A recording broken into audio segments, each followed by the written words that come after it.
యుద్ధం జయాపజయాలతో సంబంధం లేకుండా ఇరు పక్షాలకు నష్టాన్ని మిగులుస్తుంది. ఈ సంఘర్షణలతో ఏమాత్రం సంబంధం లేని వారిని సమిధులుగా చేసుకుంటుంది. ఇరాన్లో అదే జరుగుతుంది. అభం శుభం తెలియని అమాయక చిన్నారులు, విద్యార్థుల ఉసురు తీస్తుంది. ఓవైపు వారు కొనసాగుతున్న ఇరాన్లో స్కూళ్లు మూతపడలేదు. దీంతో క్షిపణి దాడుల్లో విద్యార్థులు చనిపోతున్న ఘటనలు పెరుగుతున్నాయి. 10 ఏళ్ల చిన్నారి స్కూల్ నుంచి ఇంటికి వెళ్లడానికి క్లాస్ రూంలో సిద్ధమవుతోంది. రోజులానే తనను తీసుకెళ్లడానికి నాన్న వస్తాడని ఎదురు చూస్తోంది. ఇంతలోనే అక్కడ బాంబుల వర్షం కురిసింది.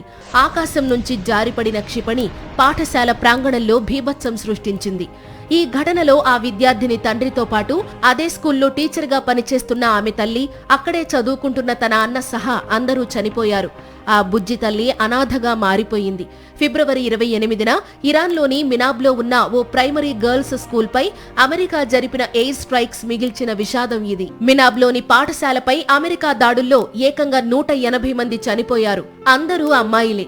ఇరాన్లో సాధారణంగానే బాలికల విద్య, మహిళల హక్కులపై అనేక ఆంక్షలు ఉంటాయి. వాటన్నింటినీ దాటుకుంటూ ముందడుగు వేసిన ఆ చిన్నారులను యుద్ధం చిదిమేసింది.